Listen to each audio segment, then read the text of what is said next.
The doctor refused to treat a poor child, but when she saw the scar on his chest, she realized it was the heart her dying son had donated years ago. Mornings always began the same way for Dr. Alice Lewin.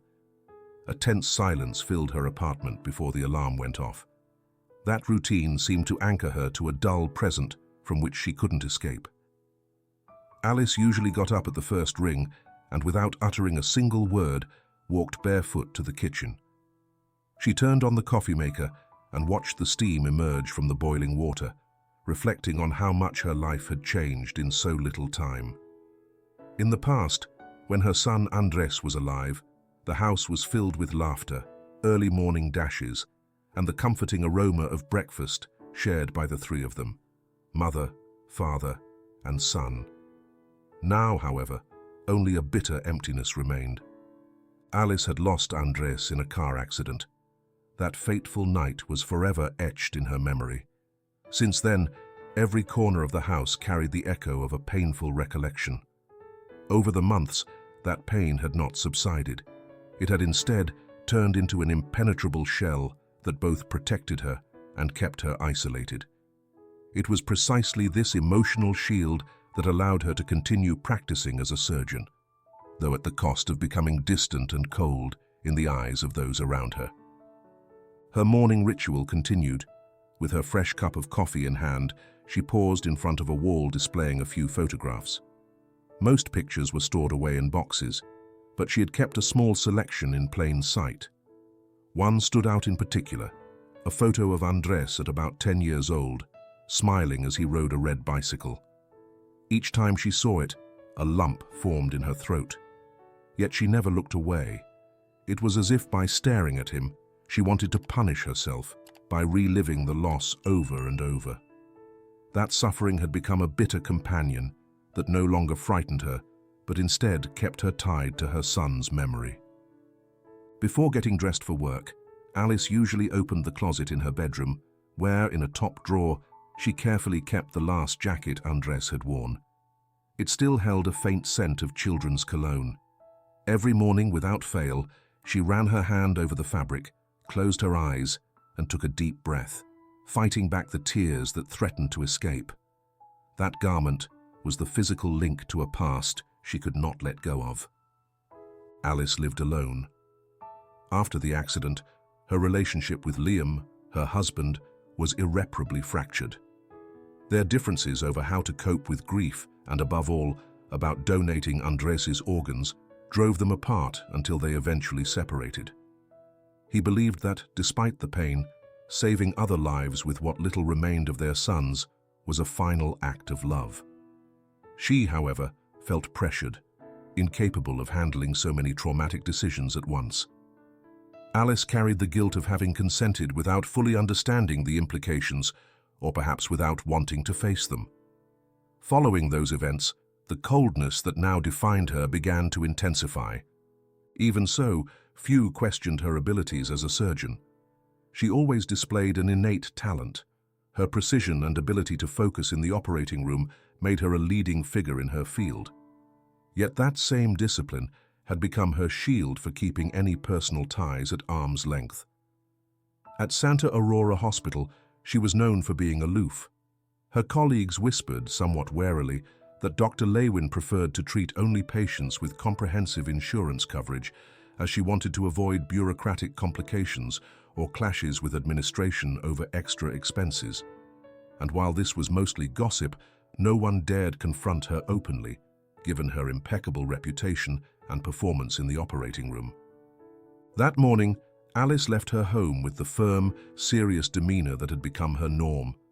She wore a dark suit, no jewelry or flashy accessories, only a wristwatch that had belonged to her father. A simple hair tie, black low-heeled shoes, and a medical briefcase completed her austere look.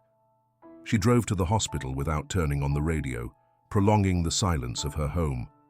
For her, that drive was another moment of introspection, though sometimes she preferred not to think at all.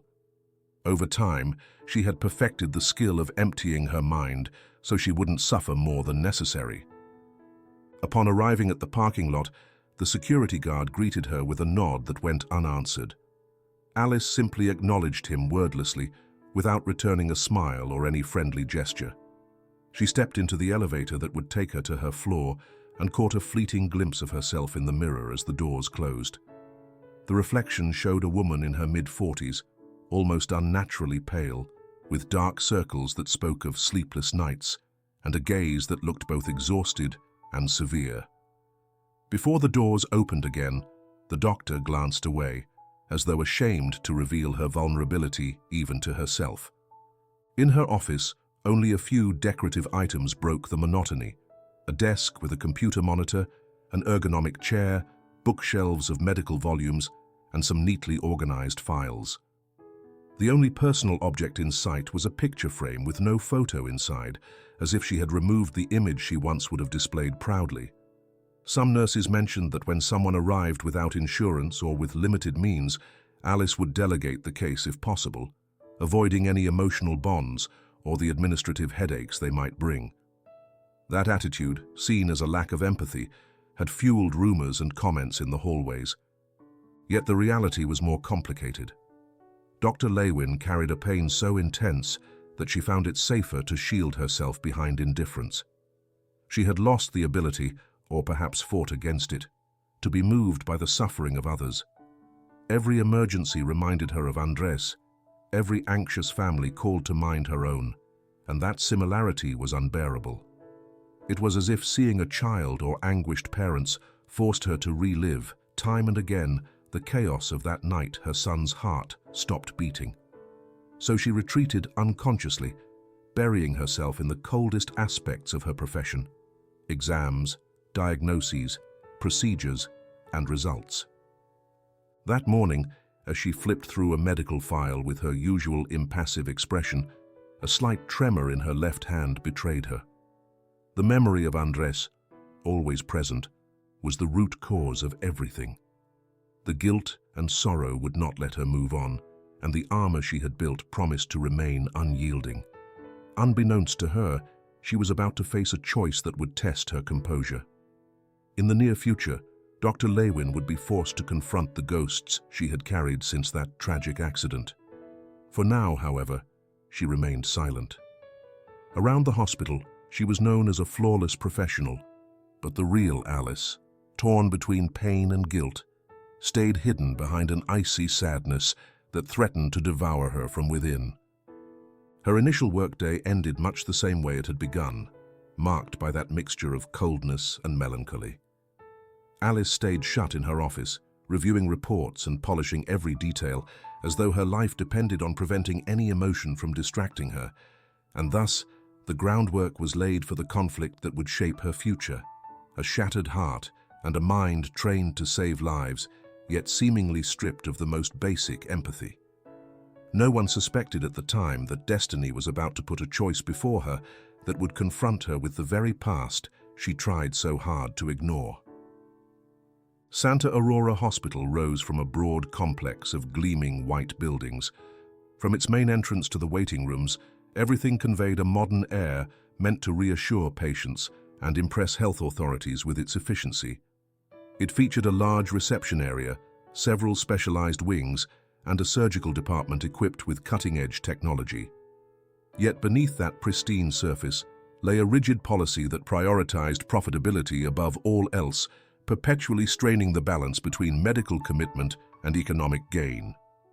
That morning, Dr. Alice Lewin entered the hospital at a determined pace, wearing her usual immaculate professional attire: a white coat over dark clothing, carrying the briefcase that held her personal instruments. Around her, nurses and residents greeted her with respect, though she offered only the faintest nod in reply. Her reputation as a surgeon was beyond reproach.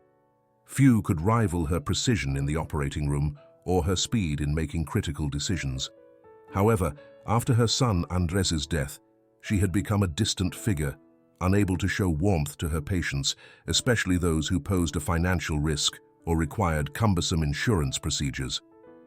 While the doctor walked to her office, the main hallway was already filled with the usual hustle and bustle: gurneys coming and going, patients heading to scheduled appointments, and administrative staff reviewing forms. Yet if you looked closely, You could see the relentless efficiency that set the tone at Santa Aurora. Every area was meticulously supervised, and most offices displayed posters with the hospital's motto, "Excellence, Innovation, and Sustainability." On the surface, it appeared they strove for the best possible care.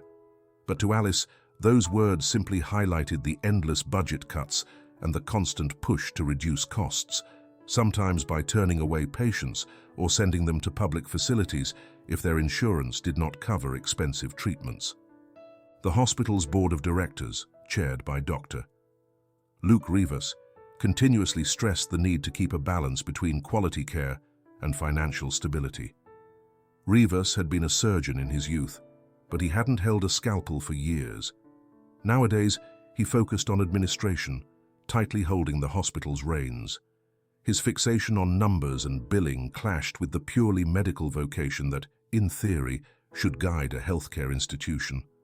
Even so, he commanded great influence and remained popular among investors and government representatives. In weekly meetings, he liked to emphasize that Santa Aurora led the field technologically precisely because of its strict profitability policies. That same day, Dr. Marina Heredia started her new position as an attending physician in advanced cardiology, following a successful career at another prestigious regional hospital. Renowned for her expertise, she boasted an impressive resume and a warm personality, traits that already had staff speaking favorably of her. Her arrival caused a stir as she advocated a more compassionate approach to patient care, something that differed from the tough stance upheld by Rivas and most of the board. Furthermore, adding Dr. Heredia was intended to bolster Santa Aurora's standing in high-complexity cardiac surgeries, one of the most profitable and sought-after services in the region. By mid-morning, a short meeting took place to officially welcome the new doctor and address urgent management issues. Alice sat with her colleagues in the conference room. Screens on the walls displayed charts of statistics, budgets, and productivity reports. While some department heads conversed in hushed voices, Luke Rivas stood to deliver his speech. He emphasized Santa Aurora's pride in its state-of-the-art technology. Operating rooms equipped with robotic systems, labs capable of complex genetic testing, and intensive care units furnished with cutting-edge devices. Yet he also underscored the need to remain selective in admissions to ensure the hospital's financial sustainability. When Rivas introduced Dr. Heredia, he spoke enthusiastically of her achievements. She had participated in research on new transplant methods and received multiple international awards. Marina rose and thanked everyone for the warm welcome, promising to help the hospital grow and praising the well-equipped facilities she had found. However, her gaze met Alice's, who remained neutral, almost bored. Dr. Lewin recognized Heredia as an outstanding professional, but she sensed that her new colleague's compassionate philosophy might run into conflicts with the hospital's strict financial policies. Although they barely knew each other, she picked up on a subtle tension, suspecting that Heredia might oppose certain impersonal protocols that had long been the norm. During lunch, some co-workers in the cafeteria mentioned that Alice had seemed aloof for quite some time, especially toward patients lacking comprehensive coverage. One nurse claimed she had overheard Alice bluntly refusing to treat a young patient with kidney problems, sending him to a public facility to avoid any financial hassle. Although rumors circulated through the corridors, no one questioned her surgical prowess. Indeed, Dr. Lewin was celebrated for having solved highly complex cases with near-flawless results. That reputation gave her some leeway to maintain her demands without facing too many reprimands. Still, there was a shared feeling that sooner or later her decisions would collide with management or with some unforeseen event. Meanwhile, Dr. Heredia settled into her new office, reviewing files and procedures. She focused on the waiting lists and how the most urgent cases were handled.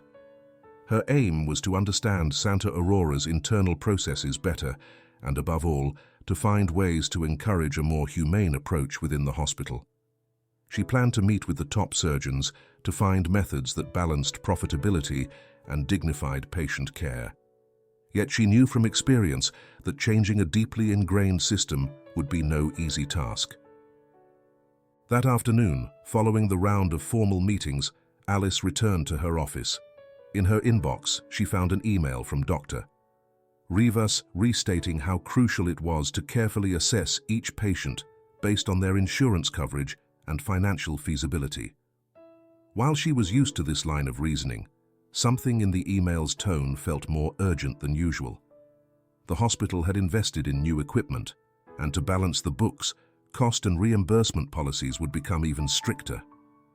Alice closed the email, silently recalling the ever-widening gap between the medical ideal of saving lives without discrimination and the unyielding financial pressure weighing on her and her colleagues. Arthur was only 8 years old, but he already knew far too much about life's hardships. His mother, Ellie, a kind-faced woman who kept her hair pulled back with a simple ribbon, worked cleaning offices on an irregular schedule. They lived in a small rented apartment at the end of a working-class neighborhood where neighbors often helped each other out. Despite their limited means, Ellie did everything possible to maintain a warm environment for her son. Soft music almost always played at home, and at night she would read him children's stories to distract him from the heart condition diagnosed several months ago. Money was tight, and she feared she wouldn't be able to afford the medications that kept Arthur's fragile heart stable. For weeks, the boy had shown increasing fatigue. His cheeks appeared pale, and he broke into a sweat even after a short walk to the nearby shop. Although Ellie tried to stay calm and rely on home remedies, she understood that her son needed specialized care. Without formal health insurance, each medical visit felt like an administrative maze and often dealt a heavy blow to her budget. Still, mother and son faced it bravely. Arthur, cheerful by nature, didn't complain and clung to the hope that he would soon feel better, sure that his mother would somehow manage to fix everything. One Tuesday afternoon, as they returned from a small market where they had bought vegetables, Arthur began to stumble and clutched his chest. Initially, Ellie thought he was simply dizzy from the heat, but then the boy stopped abruptly, and his knees gave way. He collapsed on the pavement, struggling to breathe. Panic-stricken, Ellie called his name repeatedly with no response. Several passers-by rushed over to help, ready to phone for an ambulance. Arthur's eyes fluttered, and his small body seized in a desperate attempt to keep breathing. When the ambulance arrived, the paramedics confirmed his heartbeat was irregular and that he urgently needed medical care. Fate brought them to Santa Aurora Hospital, the nearest private facility in the area. Ellie, terrified, could only focus on her son's condition, unaware of just how complicated admission could be at a hospital ruled by profitability. As soon as they reached the emergency department, Arthur was still unconscious. The paramedics pressed to get him into immediate care, but at the admin desk, they asked for proof of insurance or an upfront payment. With a shaky voice, Ellie explained she had no formal health plan, only a basic social program that wouldn't cover the majority of private treatments. The tension was palpable. The desk clerk, accustomed to following rigid rules, was about to refuse them entry or at least direct them to a public hospital. Faced with Ellie's pleas and Arthur's clear distress, another employee took pity on them, making a temporary exception and allowing them into a rapid evaluation area. Still, they stressed that specialized cardiological care at Santa Aurora would involve costs far beyond what most uninsured patients could afford. Desperate and unsure of what else to do, Ellie signed a stack of bewildering forms agreeing to take responsibility for the charges, clinging to the hope that saving her son's life was all that mattered. At that very moment, Dr. Alice Lewin was finishing her 5th surgical procedure of the day. She had been under stress for hours, surviving on only a few sips of coffee throughout her shift. Pulling her mask down, she headed to the locker room to change when she heard an urgent call over the loudspeaker. They needed a surgeon with cardiac experience to assess a child who had arrived in critical heart failure. Although Alice was specialized in general surgery and transplants, she had participated in several cardiac interventions and was highly regarded at the hospital for her effectiveness in life-threatening cases. Yet that day, she felt drained, eager to go home and retreat into her routine of silence. Upon reaching the emergency department, she spotted Arthur on a gurney, surrounded by two nurses working to stabilize him. Ellie, tears streaming down her cheeks, was wringing her hands in despair. Alice glanced quickly at the monitor. It showed an irregular heartbeat, indicating that Arthur needed immediate intervention or at least a more thorough evaluation. However, as she scanned the paperwork an assistant handed her, she frowned. The boy had no insurance to cover such a high-complexity emergency. Hospital protocol was clear. Without guaranteed payment, patients were to be transferred to a public facility that could assume the costs. "I've had a very long day," Alice murmured, letting out a sigh. "If this child doesn't have sufficient coverage, the hospital won't approve the expenses.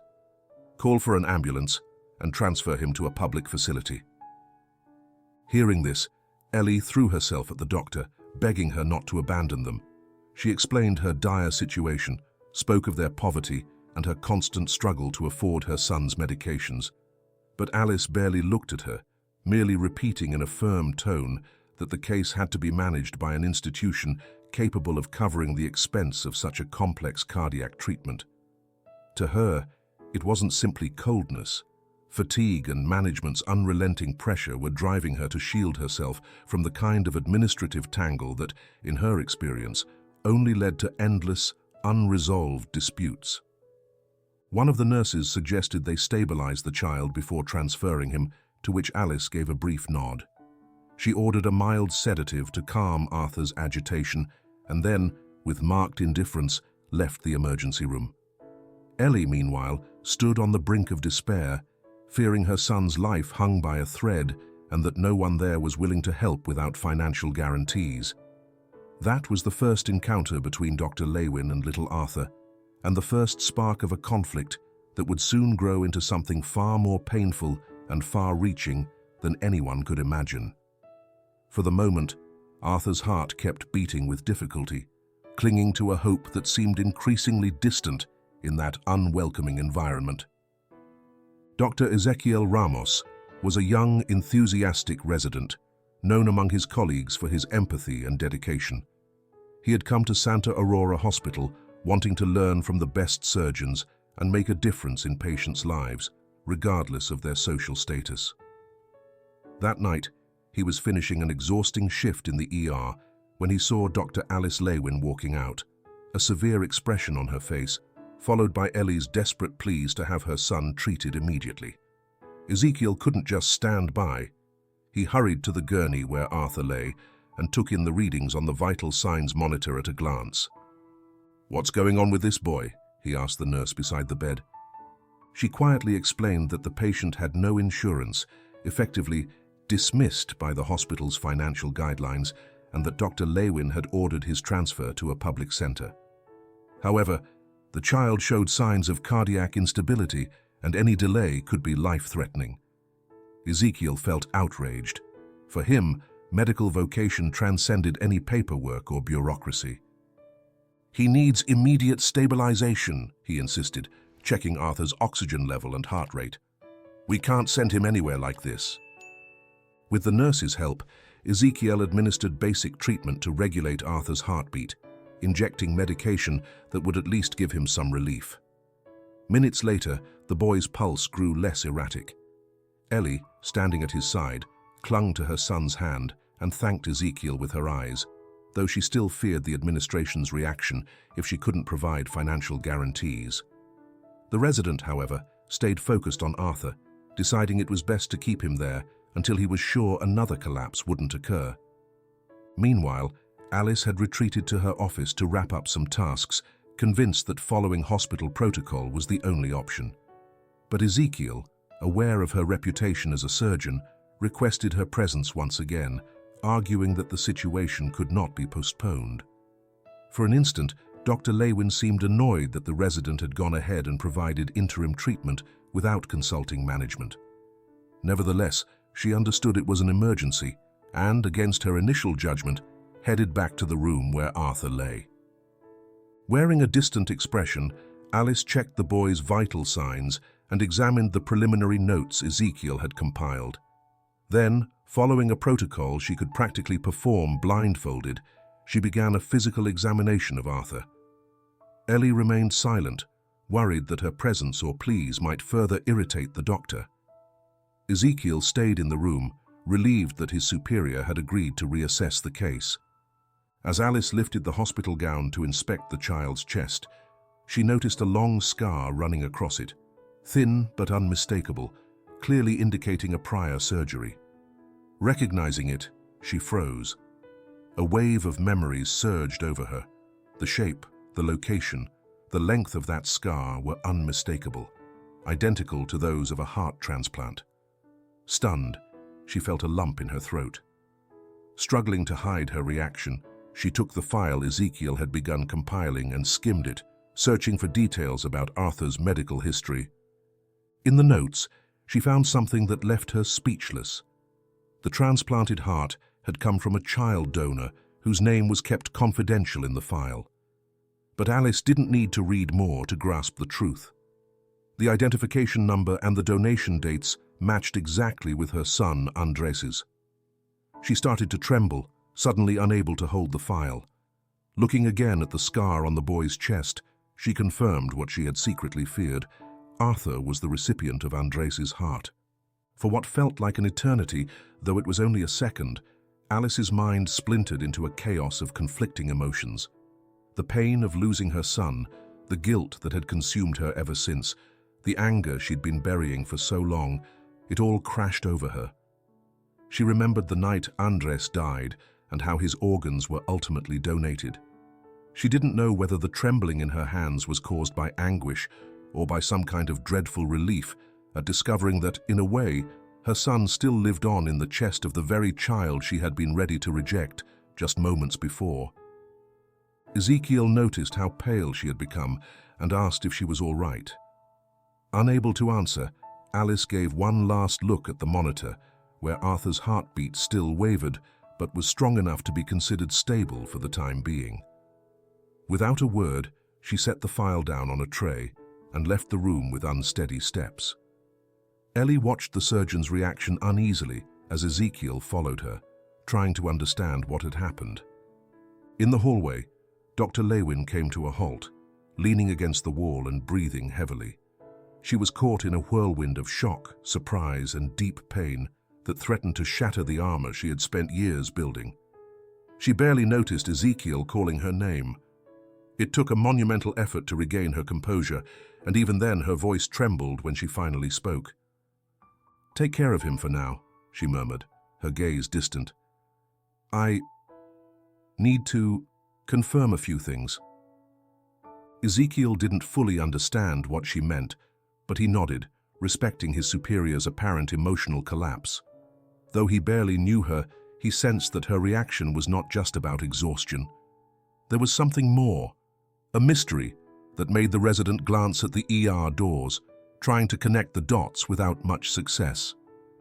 Meanwhile, Alice headed to the archives almost on autopilot, looking for documents that would confirm what she already suspected. Each step seemed to drag a sigh of anguish from her. She painfully recalled the last conversation she had with her son, and most of all, the despair of watching the accident rob him of his life. Now, in a stunning twist of fate, she was face to face with the reality that the heart she cherished so deeply was beating just a few yards away, in the chest of a child she had moments before rejected on financial grounds. The emotional shock overwhelmed her. Without greeting anyone, she entered her office, shut the door, and let her white coat slip onto the chair. A few seconds later, she covered her face with both hands, consumed by an overwhelming urge to cry, yet clinging to her long habit of suppressing her emotions. She felt her whole world shift under her feet. On one hand, her medical duty compelled her to care for Arthur and protect the life her own son had saved through his donation. On the other, her tightly locked emotional armor resisted opening doors that had remained shut for years. Thus, in that emergency department, fate had invisibly bound Dr. Lewin to little Arthur. The doctor's initial rejection crumbled the moment she saw his scar, confirming that her son's heart was still alive inside that fragile body.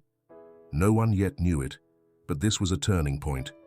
The once distant and cold-hearted surgeon now stood at a crossroads, forced to confront the most painful of her memories. Nobody at the hospital could suspect the emotional turmoil unfolding behind her closed office door, nor the magnitude of the connection she had just discovered. That same day, after her shocking discovery in the ER, Alice returned to her apartment, her mind in a haze. When she shut the door, the silence in her home felt heavier than ever. She didn't even turn on the hallway light, preferring to move by touch until she reached the room where she guarded the last mementos of her son, Andres. She sat on the bed, surrounded by darkness, and let her thoughts overrun her without mercy. She remembered with painful clarity the night of the accident. Andres was only 13 when a drunk driver slammed into the family's car. While she and her husband Liam escaped with minor injuries, Andres's condition became critical within minutes. In that indescribable agony, Alice felt helpless watching him teeter between life and death. In the ER where he was treated, the doctors informed her that Andres had suffered irreversible brain damage. Then came the heartbreaking question about organ donation. Liam insisted that, out of such a tragedy, they could still perform a final act of love. Alice, her heart in pieces, agreed, but deep down, she felt that they were taking away the last thing left of her son. She had wrestled with that decision ever since. Over time, her pain didn't fade. It hardened into a solid wall separating her from the rest of the world. Now, realizing that Arthur carried Andres's donated heart, a complex flood of emotions consumed her. Gratitude that the life her son had sustained was still beating, and guilt for having treated the boy so coldly and nearly turning him away. She wondered when she had grown so numb to a child's suffering. She pictured Ellie's face in the ER, that desperate mother's pleas for her son, and understood that she herself would have done anything to save Andres. It hit her, a sharp pang, that she had lost touch with the compassion that once defined her as both a doctor and a person. The next morning, having slept barely a couple of hours, she arrived at Santa Aurora Hospital earlier than usual. Her eyes were bloodshot, but she forced herself to keep it together. Her first stop was the cardiology wing to check on Arthur's condition. There, Dr. Ezekiel Ramos was monitoring the boy's vitals, which had stabilized somewhat. He noticed the tense look on Alice's face and said nothing, sensing a certain gravity in the air he couldn't fully grasp. Alice asked about the medications administered and issued new orders for more extensive tests. For the first time in a long while, her instructions sounded charged with an urgency that bordered on desperation. Next, she headed to the office of Dr. Luke Rivas, the hospital's medical director and a key figure on the board. She knew it wouldn't be easy to justify a high-cost case for an uninsured patient, but she was determined to try. Upon entering, she found him reviewing billing reports. Without beating around the bush, she laid out Arthur's situation and the need for an intervention.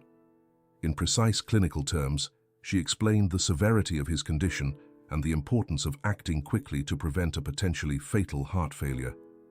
Rivas, however, seemed unconvinced. He reminded her that the hospital wasn't in a position to take on extra expenses and that each department had to adhere strictly to budget forecasts. "Doctor, you know the protocol," Rivas said, narrowing his eyes. "An uninsured child with a complex case means a very high cost. We have agreements with public hospitals for exactly these situations." Alice held his gaze, swallowing the anger and pain threatening to erupt. For an instant, she hesitated. She didn't want to reveal her personal connection to Arthur's donated heart, but she knew that without a solid explanation, Rivas would stand firm.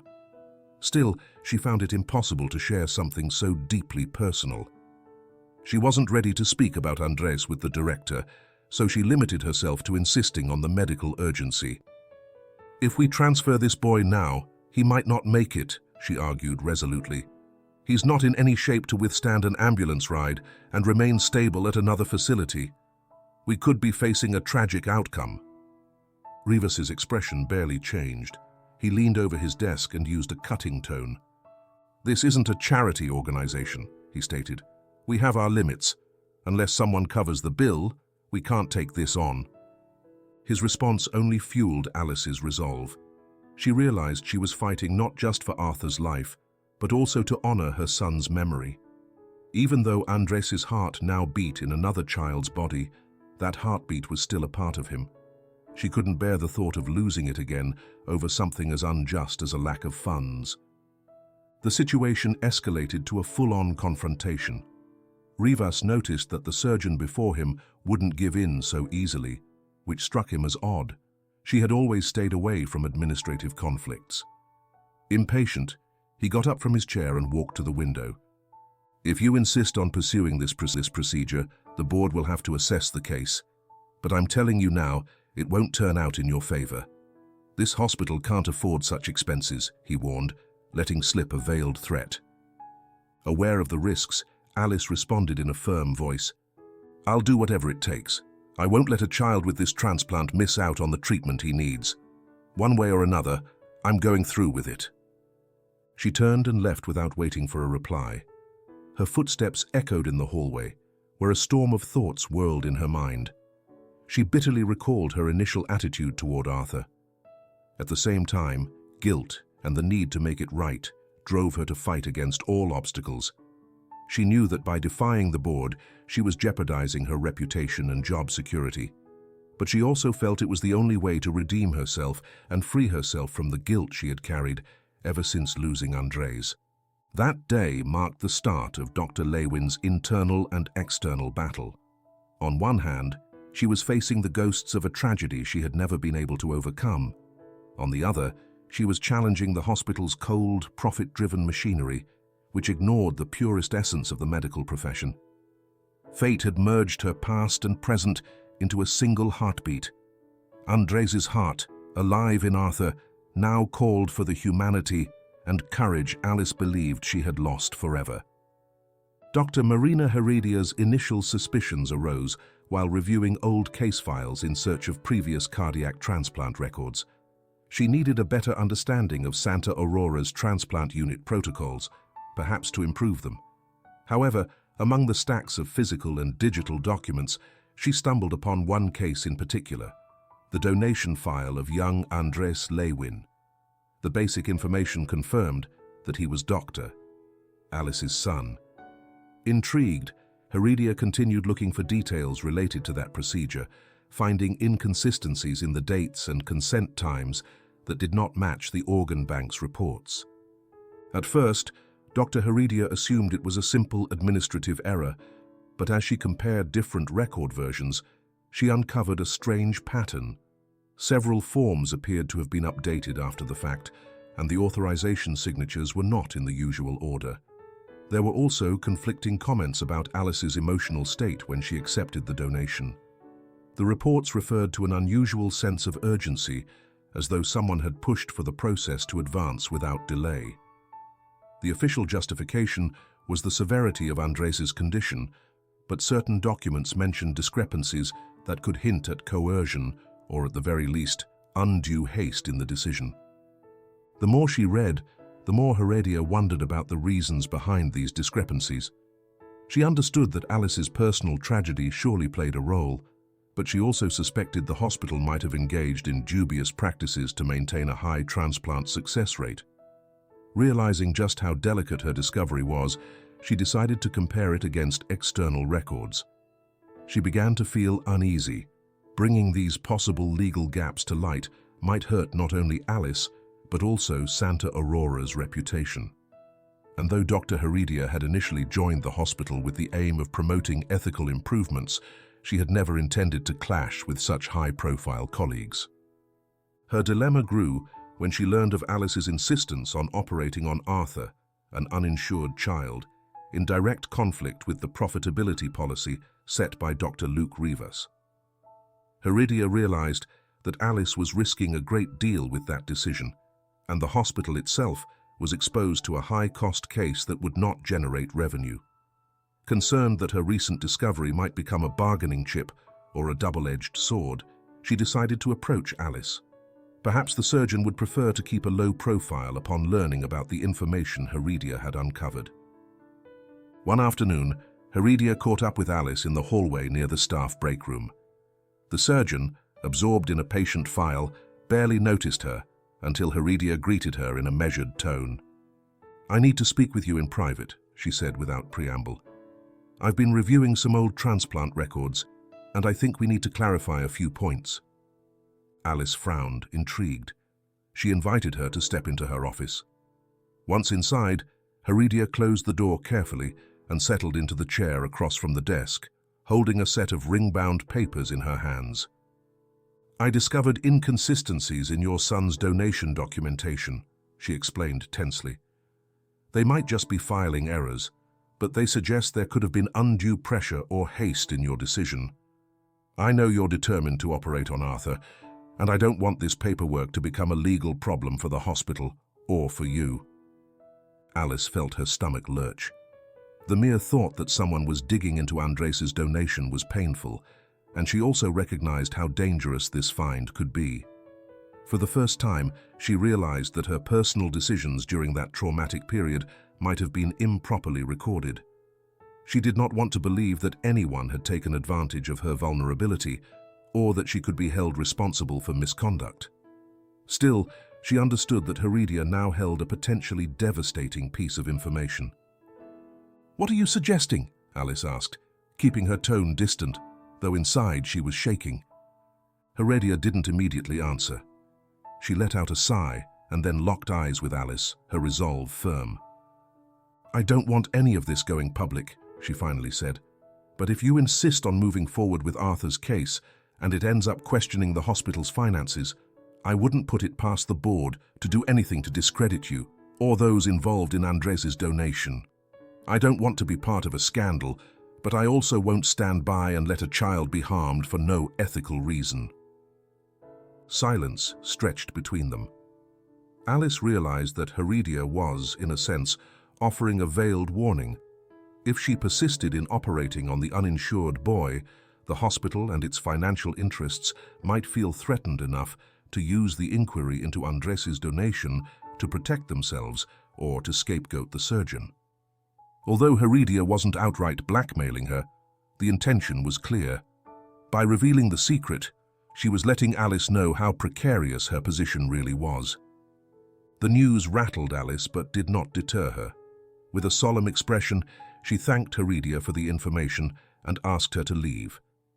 Then, leaning back in her chair, she was overwhelmed by contradictory thoughts. Fighting for Arthur was getting more complicated by the day, mired in bureaucratic intrigue and menacing threats. Yet distancing herself from the boy who carried Andrei's heart was inconceivable. Later, as she left her office, she found Nurse Casey and Dr. Ezekiel Ramos waiting for her. Both had noticed the mounting tension surrounding Arthur and sensed friction with Rivas. Ezekiel offered to take on some of the night shifts, assuring Alice he would watch over the child constantly. Casey, for her part, said that if it came down to confronting administration to save the boy's life, she was willing to testify as needed. Alice felt a slight wave of relief. She wasn't alone after all. These two colleagues were an anchor of compassion in a sea of pressure and threats. "We know it won't be easy," Casey told her, "but Arthur needs your expertise. We believe in what you're doing." Alice's grateful gaze said it all. Even though legal and professional risks loomed, she felt a small ray of hope. Their loyalty formed a bond more powerful than any blackmail. Still, the files in Dr. Heredia's possession and the board's strict financial oversight hung like a storm cloud on the horizon. For Alice, there was no going back. She had to protect Arthur's life, though the shadow of past mistakes and present threats continued to stretch over her path. Word about Arthur's case spread beyond the walls of Santa Aurora, thanks to Alice's resolve and discreet efforts by Nurse Casey and Dr. Ezekiel Ramos. They had started reaching out to small foundations and other socially committed doctors, trying to secure funds to cover the operation. Their initial attempts fell short, however. The cost of a high-complexity surgery was far greater than what they could raise in the short term. It was at this critical juncture that a figure Alice believed was firmly in her past reappeared. Liam, her ex-husband. Since Andres's death, mother and father had barely spoken to each other. Liam left the family home shortly after the tragedy, unable to reconcile with how his son's organs were donated. Although he had theoretically supported the decision, he never got over the trauma of that night or how hastily everything was handled. From his perspective, Alice had taken absolute control of the situation, not allowing him to question anything in detail. That feeling of being excluded created a lasting resentment, almost irreparably driving them apart. When Liam learned that Andres's heart was beating in the chest of a child in the hospital, he felt a mix of shock and anger. It seemed cruel that fate was throwing the topic of donation back into his life. Nevertheless, the idea that his son, in some way, still lived awakened such a strong emotion in him that he couldn't just stand by. Despite his many grievances toward Alice, he decided he had to meet the young recipient and, if necessary, offer his help. He knew he wasn't short on money, having launched successful business ventures over the years. The dilemma lay in whether he was willing to lend a hand to a woman who, in his view, had disregarded his right to fully participate in deciding Andres's fate. Their first conversation was fraught with tension. They met in a narrow hospital corridor, dimly lit by the daylight filtering through high windows. Alice watched Liam approach, his steps firm, his expression grim, a briefcase under his arm. Seeing him reopened old wounds. Her heart raced, knowing this visit could radically change Arthur's chances for surgery, but could also bring painful questions she had never found the strength to face. "I heard everything," Liam said in a restrained voice, "about this boy having Andres's heart, and about how you don't have the means to pay for the operation." Alice remained silent for a few seconds, trying to rein in the ache pounding in her chest. She could see in Liam's eyes the same pain she carried, but she also sensed the hostility that had lingered between them since their son's death. At last, she mustered the courage to respond. "Arthur is in serious condition. He needs surgery as soon as possible, but the hospital won't pay for it. I'm looking for alternatives, donations, anything that might help us move forward." Liam nodded slightly. For him, the most striking fact was knowing that someone out there was still alive thanks to his son's organ. Despite his resentment, he felt a certain relief, knowing that Andres had not completely vanished. Resolving to act, he spoke up. "I can help, but I want you to be honest with me," he said, fixing his gaze on her. "I need to understand what really happened that night, why the donation process was rushed, why I felt you shut me out of the decision. I'm willing to put up my money to save this child, but I need clarity." Alice realized this wasn't mere curiosity.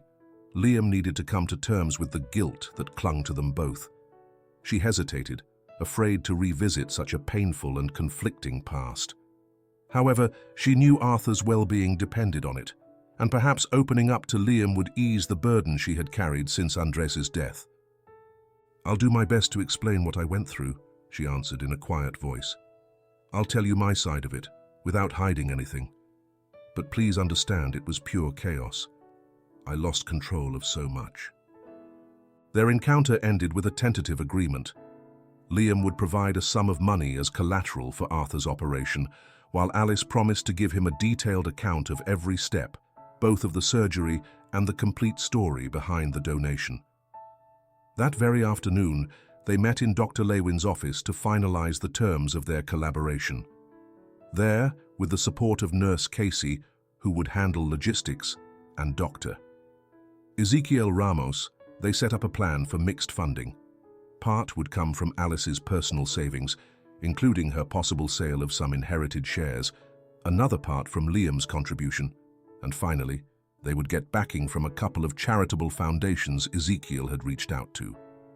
Meanwhile, Santa Aurora's board of directors, led by Dr. Luke Rivas, wasn't about to sit idle.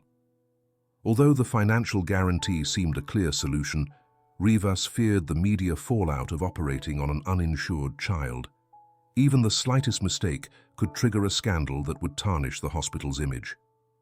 At the next emergency meeting, he expressed his concerns, arguing that the amount promised by the parties involved might not cover all potential costs, and that the surgery's complexity might demand more resources than anticipated. He also warned that openly accepting a private donation from Liam could spark conflicts of interest. Despite his reservations, Alice used the chance to point out that with guaranteed funding, the case would not become a financial burden for Santa Aurora. She also hinted that if the hospital refused to proceed, the story could reach the press. A minor's donated heart and the institution's refusal to save another life. Although she didn't say so directly, Rivas understood that Dr. Lewin was aware of how badly it could reflect on the board if they blocked the surgery. Irritated, he chose not to slam the door once and for all, instead buying time to assess the situation with other board members. Thus, the financial plan advanced, albeit provisionally. Alice's determination, Liam's funds, and private donations formed a solid enough base to begin medical preparations. Even so, the formal approval for surgery was still pending, and Rivas's wary expression made it clear he wouldn't yield without a fight. The hospital, torn between its own policies and the compelling moral weight of Arthur's story, faced a dilemma that only brave decisions, and perhaps a media storm, could resolve. In the meantime, Alice and Liam dealt with their own inner conflict. After each planning session, unspoken questions hovered about the night of the donation and the emotions still in turmoil. Alice tried to stay focused on Arthur and his prognosis, but the wounds of the past inevitably resurfaced. Liam, cooperative though he was, could not forget the pain of feeling shut out during Andrés' final moments. Both parents knew that this chapter would remain open until they confronted the decisions they made back then. For now, however, saving the child took precedence over all else. Arthur remained stable thanks to the vigilant care of Ezekiel and Casey, but time was running out. His heart was showing signs of fatigue, and he urgently needed surgery. Despite the looming threats from the board and the old family wounds, a spark of hope endured. With Liam's financial support and Alice's impending sale of her shares, the horizon cleared just enough to organize the operation. Amid resentment and compassion, both parents of Andrés found common ground in a cause that reached beyond old ghosts, saving Arthur, who carried a heart that, for them, would always be their beloved son's. The morning following, Arthur's operation dawned amid tense anticipation at Santa Aurora Hospital. Throughout the early hours, the medical team closely monitored his vitals in the ICU. Gradually, the monitors showed steady improvement. The boy's once erratic heartbeat began to stabilize, and his blood oxygen levels held hopeful numbers. Dr. Alice Lewin had barely slept that night. She stayed at Arthur's bedside, reliving the arrhythmia that had nearly ended him, and thinking of how, against all odds, they managed to save his fragile heart. When they finally confirmed that Arthur was out of immediate danger, Alice felt a lump in her throat. Relief washed over her entirely, and in an uncharacteristic gesture, she allowed herself to shed a few tears. She sensed that, in some way, she had recovered a part of herself she believed lost since Andrés' tragedy. As she looked at the child's chest, she remembered the sound of the heartbeat that once belonged to her own son. In that moment, she understood that Andrés was still alive, at least within that little boy who was fighting bravely for his life. This realization marked a turning point. Dr. Lewin, once so rigid and distant, was reconciling with her vocation and with the possibility of practicing medicine with genuine compassion. News of the surgery's success began to spread beyond the hospital corridors. Nurses whispered about the team's feat in the operating room, the improvised solutions when the heart-lung machine failed. In small gatherings, staff who had previously criticized Alice acknowledged her professionalism and determination, admiring her resolve in standing up to the administration and overcoming technological setbacks. Even those who once considered her overly stern admitted that, had she not acted with courage, Arthur would likely not have survived his cardiac crisis. From the director's office, Dr. Luke Rivas watched with unease as the operation's impact rippled outward. He could not ignore how the local press was on the lookout for any detail about the underprivileged boy who had received complex surgery at a prestigious private hospital. If Santa Aurora rejected the case or punished Dr. Lewin, the media fallout could be devastating. Public opinion could label them heartless, tarnishing the institution's reputation. Thus, Rivas chose not to impose any direct sanctions. Although he was displeased by how Alice had bypassed protocol, he understood that the positive coverage now served as a shield for the surgeon. Firing her or imposing harsh penalties would be counterproductive in this climate of widespread admiration. The board of directors, after a short meeting, agreed to postpone any internal actions against Alice, officially stating that Arthur's case would undergo further review at a later date. In truth, they feared that any drastic measure would inflame journalistic interest even more, placing the hospital at the center of controversy. Still, some board members remained suspicious. They were convinced Dr. Lewin had acted on personal motives, and over the long term, they might use those motives to weaken her position if a similar confrontation arose. Meanwhile, Nurse Casey experienced her own moment of vindication. Until then, she had been treated as just another staff nurse without much recognition.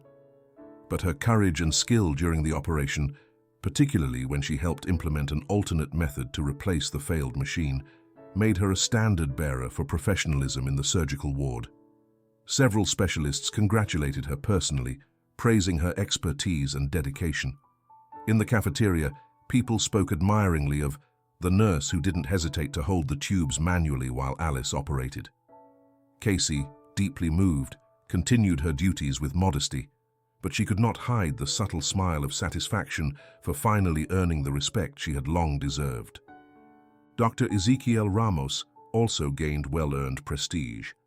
His swift response to stabilize Arthur in the ER and his skillful handling of the heart-lung machine settings, despite the malfunction, proved his poise in the face of adversity. Colleagues from other departments expressed their admiration, and even Luke Rivas, who had previously seen him as a mere idealist, was forced to concede his worth.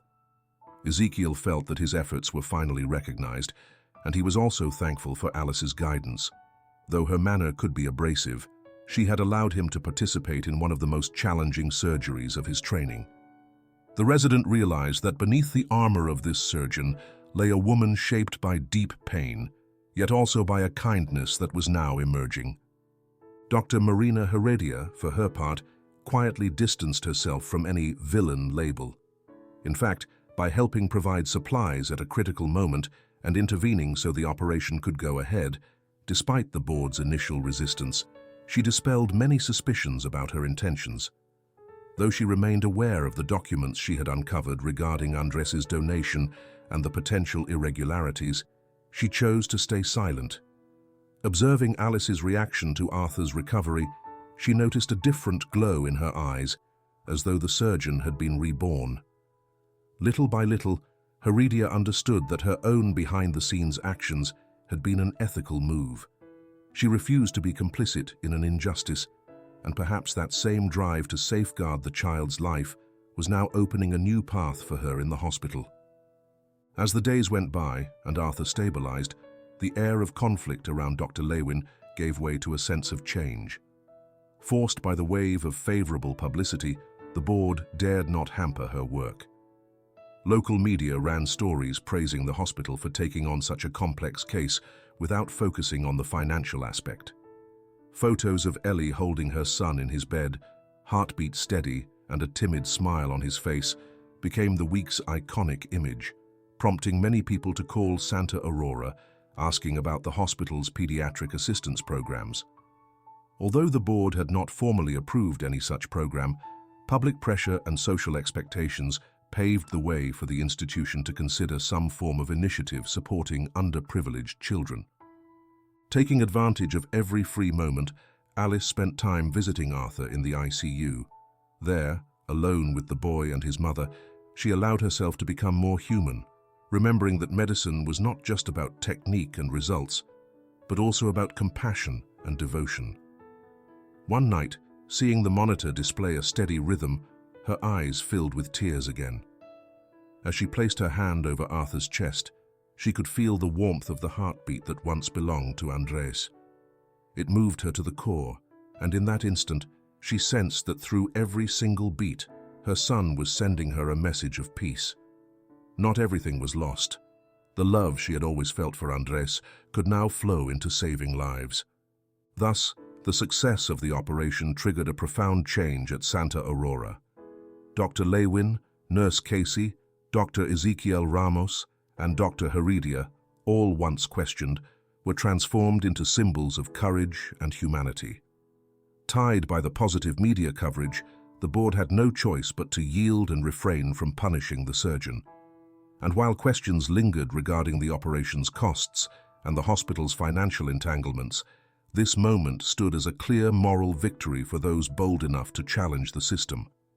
At long last, hope rose above the shadows of the past, and the corridors of the hospital carried a fresh air, the promise that medicine could indeed be practiced with compassion, even in an environment driven by numbers and balance sheets. In the days following Arthur's successful surgery, life at Santa Aurora Hospital seemed to return to normal, yet everyone knew that something had changed forever.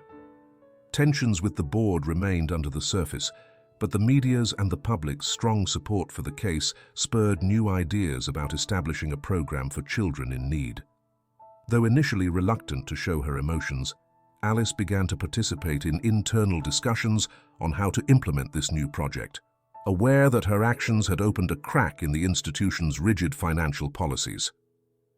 Amid these changes, Alice faced another pending issue, a candid conversation with Liam, her ex-husband, about Andres' organ donation. After the initial chaos and tense negotiations for funding the surgery, both realized they had to confront an old wound they had been ignoring for too long. They arranged to meet one afternoon at a small cafe near the hospital, a simple, welcoming place where they used to have breakfast when Andres was little before dropping him off at school. At first, the reunion was marked by silences. Alice, holding a glass of water in her hands, avoided meeting Liam's gaze, afraid of the surge of guilt that might overwhelm her. He, meanwhile, was unsure whether to start by demanding explanations or to take the first step toward emotional reconciliation. Finally, Alice mustered her courage and spoke in a trembling voice as she recalled that tragic night. "I never meant to shut you out," she said softly. "I was in shock, Liam. It all happened so fast that I couldn't process it. The doctors were asking about donation while I was watching our son slip away. At the time, I didn't think you felt excluded. I believed we both went along with it for the sake of other children who could live because of Andres." Pain was etched on Liam's face. He waited a moment before responding. I always supported the donation," he confessed, his voice almost cracking. "But I felt you didn't give me a chance to come to terms with it. It was like everything was decided without me. And then I was consumed by anger, maybe because I clung to a hopeless fantasy that Andres would somehow survive." Alice looked down, fighting back tears. She stretched her trembling hand toward Liam's and laid it gently on top of his. "I'm sorry, truly sorry," she repeated. "I didn't consider how you felt. I was just trying to deny reality, and then it was too late.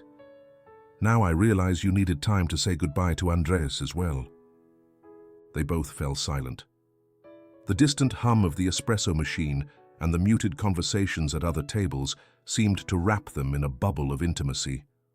Eyes brimming with tears, Liam squeezed Alice's hand and shook his head, as if indicating there was no turning back, only the possibility of forgiveness. "I guess we've both suffered alone for too long," he admitted. "Still, seeing that Andres' heart is still beating in that boy, it shows us we did the right thing, even if it was rushed and chaotic." They did not reconcile as a couple. That was never their aim. Too many wounds remained, and above all, they had each walked very different paths. But in that moment, they permitted themselves to close the chapter of resentment that had driven them apart. They promised to speak honestly about any future issues, agreeing that in some way, Andres' heart had brought them together once again in their darkest hour. The next day, Alice went to the pediatric ward to see Arthur. The child was recovering slowly but steadily. Ellie, his mother, stayed at his side day and night, helping him follow the doctor's instructions. When Dr. Lewin entered the room, she found Arthur sitting up in bed, absorbed in a picture book Ezekiel had given him. The boy looked up and widened his eyes, recognizing the surgeon. Though still weak, he managed a shy smile. "Hi, Doctor," he whispered softly. Alice approached the bed cautiously. Her heart clenched as she remembered the first time she saw him, unconscious, on the brink of death. Now he was a little fighter, steadily returning to life. She sat in the chair beside him and placed her hand gently on Arthur's chest, sensing the warmth of a renewed pulse. A steady heartbeat, affirming that the transplant was still working, that Andrei's sacrifice had not been in vain. "Do you feel all right?" she asked, unable to hide the emotion in her voice.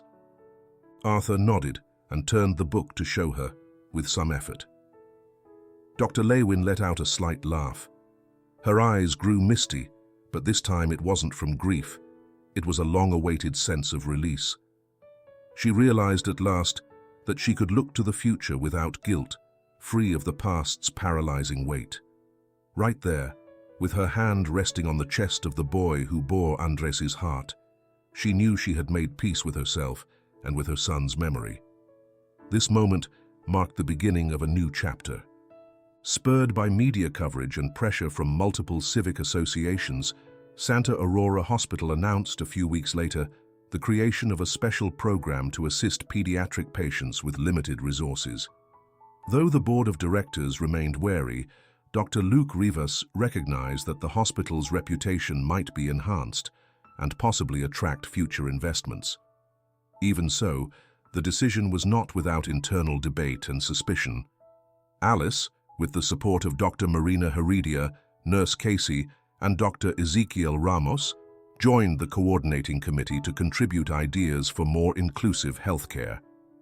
Clearly, Alice was no longer the distant professional she had once been.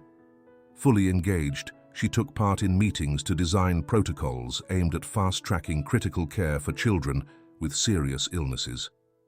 The coldness that once characterized her was gone, buried under the memory of how Arthur had nearly died due to financial barriers. In every suggestion, Dr. Lewin prioritized patient humanity above all else. Not everyone on the board agreed, but current circumstances forced them to give ground. Alice's determination inspired a small group of colleagues who now felt justified in challenging the old profit-first policies. Liam, meanwhile, also contributed occasional donations to support the pediatric program, confirming his decision to champion the cause that also honored Andrei's memory. He did so quietly, without fanfare, showing his commitment through action to the mission of saving more lives. And though the bond between him and Alice remained broken romantically, they built bridges of mutual respect and gratitude. They came to realize that their shared past had been transformed into something bigger, the chance to redeem their pain through an act of hope. A month later, when Arthur was finally able to walk on his own and the medical team was preparing him for discharge, Alice felt the need to close another circle. She drove to the cemetery where Andrés was laid to rest, something she had not done for a long time without feeling anxious. That Saturday afternoon, sunlight filtered through the trees, casting golden hues over the headstones. Walking slowly, holding her breath, the doctor made her way to her son's grave, recognizing it by the wilted flowers someone, perhaps Liam, had left there weeks earlier. She paused in front of the tombstone, deeply moved at seeing his name etched in the stone. She took out a small paper heart from her pocket, a simple symbol yet laden with love, and placed it beside the marker. For the first time, she did not feel that crushing pressure in her chest. Instead, a gentle, almost sweet warmth spread through her. "Thank you, Andrés," she whispered, running her fingers along the edge of the gravestone. "Thank you for continuing to give life.